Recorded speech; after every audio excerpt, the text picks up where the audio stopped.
जय हिंद साथियों, आप सभी का स्वागत है सीबीआई क्लासेस में। आज की वीडियो में हम लोग देखने वाले हैं क्लास 10th का ज्योग्राफी। चैप्टर का नाम हो जाएगा जल संसाधन। ठीक है, ये जल संसाधन का चैप्टर है। इस चैप्टर से जितने भी 2 नंबर वाला क्वेश्चन है वो सारे 2 नंबर वाले क्वेश्चन को देखने वाले हैं, इसलिए वीडियो में आखिर तक बने रहना। पहला क्वेश्चन दिया गया है, बहुउद्देशीय परियोजना से आप क्या समझते हैं? तो बहुउद्देशीय परियोजना किसे कहते हैं? तो लिखेंगे वैसी योजना, कोई भी प्रकार की योजना हो सकती है, वैसी योजना जिससे एक साथ कई सारे उद्देश्यों की पूर्ति होती हो, उसे बहुउद्देशीय परियोजना कहते हैं। ठीक है, जैसे नदी घाटी परियोजना हो गया, बहुत सारे हो सकता है। तो एक उदाहरण के रूप में आप लोग लिख सकते हो नदी घाटी परियोजना, मतलब वैसी योजना जिससे एक साथ कई सारे उद्देश्यों की पूर्ति हो सकती है। जैसे आप यहाँ पे देख सकते हो नदी घाटी परियोजना में ये जल हम पीने लायक भी इसका उपयोग कर सकते हैं, खेत इससे सिंचाई कर सकते हैं। ठीक है, और इससे विद्युत भी उत्पन्न कर सकते हैं। प्लस ये जो जगह है यहाँ पे बहुत आदमी घूमने भी आ सकता है, यानी पर्यटन के रूप में भी इस्तेमाल हो सकता है। तो ये जो है एक योजना से बहुत सारे मतलब हमें लाभ प्राप्त होता है। एक योजना से बहुत सारे योजनाओं का लाभ प्राप्त होता है। तो वैसी योजना जिससे बहुत सारे योजनाओं का लाभ प्राप्त होता है उसे बहुउद्देशीय परियोजना कहते हैं। ठीक है, तो ये बहुउद्देशीय परियोजना हो जाएगा नदी घाटी परियोजना। अब अगला क्वेश्चन दिया गया है, इसी चैप्टर का दूसरा क्वेश्चन है 2 नंबर वाला, जल संसाधन के क्या उपयोग है?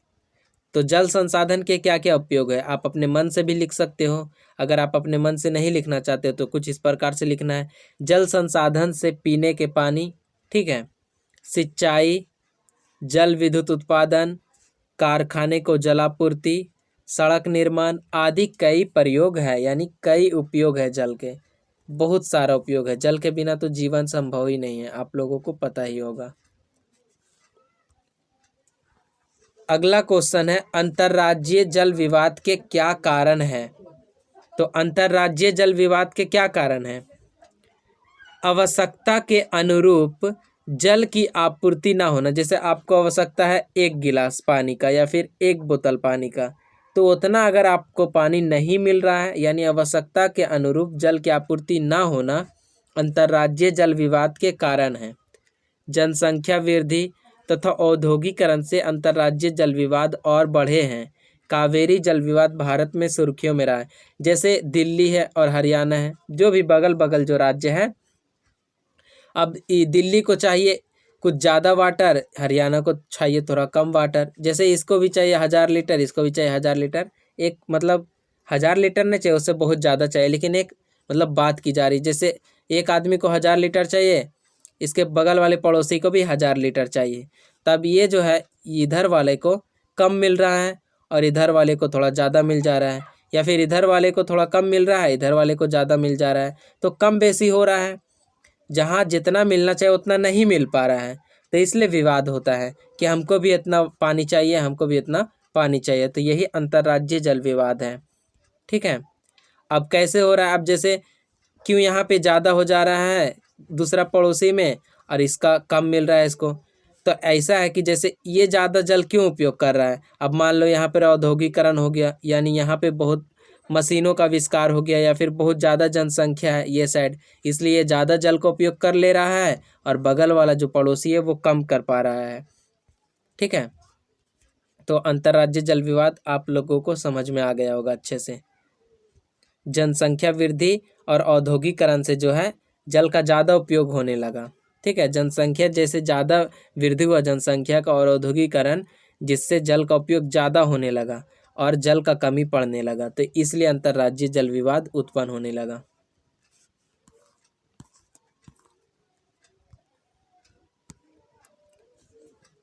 जल संकट क्या है? तो जल संकट क्या है? स्वीडन के भूगोलवेत्ता फाल्कन मार्क के अनुसार प्रत्येक व्यक्ति को प्रतिदिन 1000 घन मीटर जल की आवश्यकता है। इससे कम जल उपलब्धता जल संकट है। मतलब स्वीडन के जो भूगोलवेत्ता थे उसके अनुसार कहा गया कि प्रत्येक व्यक्ति को हर दिन, जितना भी व्यक्ति है सबको हर दिन 1000 घन मीटर जल की आवश्यकता होती है। अगर इससे कम जल कोई भी व्यक्ति को मिल रहा है तो यानी जल संकट है ये। इससे कम जल उपलब्धता क्या है? जल संकट है। तो इसका भी स्क्रीनशॉट आप लोग ले सकते हो। अगला क्वेश्चन दिया गया, भारत की नदियों के प्रदूषण के कारणों का वर्णन करें कि भारत का जो नदी है क्यों प्रदूषित हो रहा है, क्या कारण है, उसके बारे में लिखना है। तो सबसे पहले लिखेंगे भारत की नदियों के प्रदूषण के कारण निम्नलिखित है या फिर निम्न है या फिर निम्नांकित है, कुछ भी लिख सकते हो, ठीक है। अब एक दो करके लिख देंगे। पहला जो हो जाएगा कारण, शहरों के कचरों को नदी में बहाया जाना। शहर में जितना भी कचरा होता है सभी को नदी में बहा दिया जाता है, जिससे नदी का जो जल है वो प्रदूषित हो जाता है। अब दूसरा कारण है औद्योगिक अपशिष्टों का नदी में बहाया जाना। अब जैसे मान लो बड़ा बड़ा जो कल कारखाना है उससे जो गंदगी निकलता है, अपशिष्ट निकलता है, वो सारा अपशिष्ट को नदी में बहा दिया जाता है, जिससे प्रदूषण होता है, नदी प्रदूषित हो जाता है। अब तीसरा है घरेलू अपमार्जक का नदी में बहाव। जैसे हम लोग कपड़ा धोते हैं, सर्फ का प्रयोग करते हैं, अपमार्जक के रूप में जो भी साबुन सर्फ का प्रयोग करते हैं वो सारा नदी में बहा दिया जाता है। तो इससे भी मतलब होता है नदी का जल जो है वो प्रदूषित। अब चौथा कारण है कृषि में रासायनिक पदार्थ का उपयोग जो बहकर नदी में चला जाता है। कृषि में जैसे हो गया सालपीटर हो गया या फिर पोटास, जो भी हम लोग उपयोग करते हैं दवा का, वो सारा दवा जो है जल में घुलकर नदी में मिल जाता है। उसका जो है दवा जो है जल में घुलकर वो जल नदी में मिल जाता है, जिससे नदी का जल प्रदूषित हो जाता है। अब पांचवा हो गया पूजा अपशिष्ट नदी में बहाना। जैसे मूर्ति हो गया या फिर बहुत से ऐसे पूजा अपशिष्ट जो होता है वो नदी में बहा दिया जाता है, उससे भी जल प्रदूषित हो जाता है नदी का। अब छठा कारण है शवों को नदी में बहाया जाना। जैसे मृत शरीर होता है, जैसे हम लोग के हिंदू धर्म में क्या होता है कि मृत शरीर को बहुत सा जो आदमी होता है वो मतलब नदी में बहा देता है बिना जलाए। तो वो जो नदी में बहाता है तो वो उससे भी मतलब प्रदूषित होता है नदी का जल। तो ये कारण है जिसको आप लिख सकते हो एग्जाम में अगर पूछेगा तो आज का वीडियो यहीं तक समाप्त होता है। कल के वीडियो में हम लोग इसके अगले चैप्टर को देखेंगे।